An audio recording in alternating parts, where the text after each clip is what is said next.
going to be talking about the other action plan, the English action plan, the first one, which you may have heard about. As they sometimes say, the Scots wait to see what the English do and then do something completely different. But we shall see. And what I'm going to be doing because the English action plan was launched in 2004, and what I'm going to be looking at is, at a national level across England, its impact in a number of areas. Before doing that, I'd like to acknowledge my co-authors from the Health Protection Agency, Fortune Nakubi, Andrea Morangiou and John Parry. A little bit of history.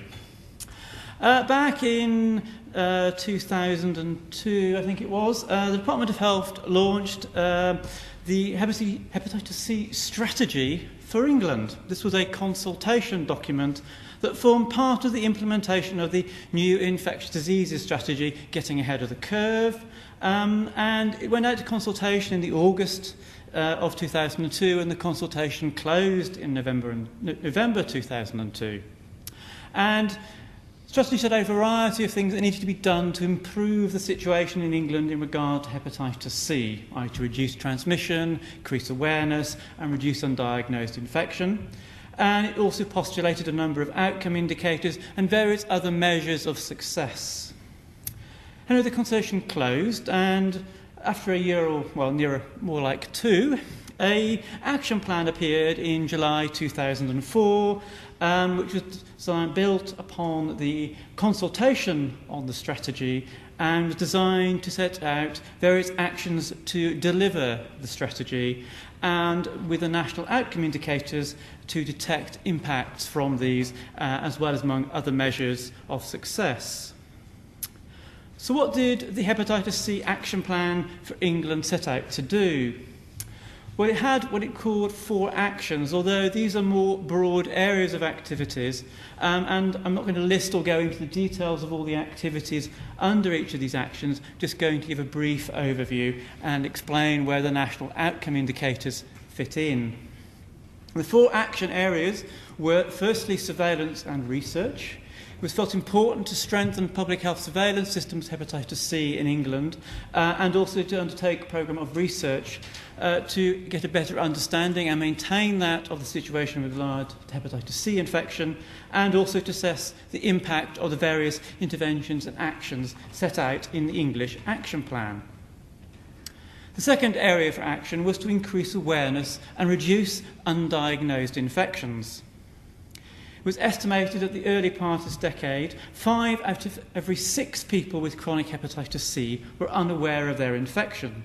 Therefore, actions were set out to improve awareness of hepatitis C infection, not just amongst those at high risk, but also amongst health professionals and the public in general, with the idea of promoting a greater understanding of hepatitis C and access to testing, with an improvement in the provision of accessible testing services, both clinically and in the community. And of course, if you're going to increase the portion of people with hepatitis C aware of their infection, you also need to improve access to treatment and care. And the third action addressed this, was about provision of high-quality health and social care services, and particularly about improving access to treatment, access to care pathways, and coordinated quality services across England. And then action 4 was about prevention. I'm not quite sure why this is last. You would think it probably would come first, as it was probably the first thing you would hope to do. But it was particularly about reducing incident infection within England. And most of the actual hepatitis C infections acquired within England will be transmitted through injecting drug use. So the focus here was on reducing the transmission of hepatitis C among injecting drug users through various means. So those are the 4 areas for action. So what were the 3 national outcome indicators? Well, these relate to 2 of the areas for action. And the first was related to action 2, which was on increasing testing and awareness amongst those with hepatitis C. And the 2 action indicators were, the first being increasing the proportion of those attending treatment and support services for injecting drug users with hepatitis C who are aware of their infection. And the second one was to increase the total number of confirmed laboratory reports of hepatitis C infections. And as pointed out, they've gone up over time, and there's a big focus on those diagnoses in the northwest of England. And then the third national outcome indicator related to prevention. This relates basically to Action 4, which is to reduce transmission of hepatitis C, particularly in England among injecting drug users. However, measuring incidence directly is rather difficult. It's not easy to do, partly because to do it in the usual way, which would be through cohort studies, involves following up individuals over long time periods and is subject to considerable bias. As a proxy, the level of infection among recent or short-term injectors was to be used as a measure of recent infection, on the assumption that as most hepatitis C transmission in England is going to be through injecting drug use, if you've recently started injecting and you've got hepatitis C, you've probably acquired that infection since you started injection. So your hepatitis C infection level amongst that group is a marker of current levels of transmission. And the outcome indicator was a reduction in the prevalence of hepatitis C among recent initiates to injecting drug use. Next, a few terms. Just because some people get confused, including me.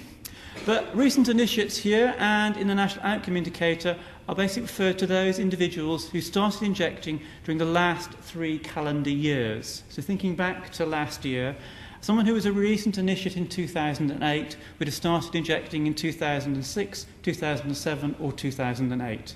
So likely to be on average someone who's been injecting for 18 months or a little over. And now some acronyms. VCT stands for Voluntary Confidential Testing, I having a named diagnostic test. HCV, as you're probably aware, stands for hepatitis C virus, and IDUs refers to injecting drug users. And the rest of my presentation will be littered with these acronyms. Apologies. So what is the aim of this presentation?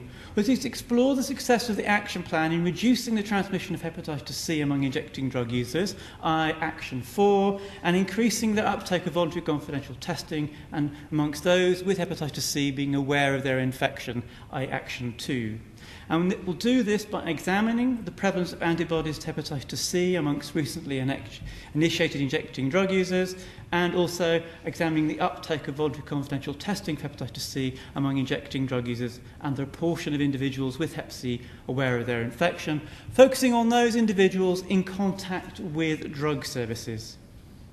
We'll do this by examining data from a 9-year time period centred on the launch of the action plan. So the action plan was launched in 2004, and the data will look at the period 2000 to 2008, so we can see what's happened since in the context of trends that predated the action plan. The data source for the analysis is the National Unlinked Anonymous Survey of Injecting Drug Users. This survey, which occurs across England, Wales and Northern Ireland, recruits a sample of injecting drug users from specialist agencies, of which there are around 50 in each year across England. Participants provide currently an oral fluid sample, which is tested for antibodies to hepatitis C, and complete a short questionnaire. I'd like to point out that the oral fluid test for hepatitis C has a sensitivity of around 93%, and antibody results here are not adjusted for that sensitivity. Overall, this survey recruits around just under 3,000 injecting drug users from across England each year, and that includes typically around 400 recent initiates. Multivariate analysis has been undertaken with those characteristics are found associated univariately with outcome variable of interest entered into a multiple variable model, but I'm sure that's not of interest to everybody present. So going on to the findings.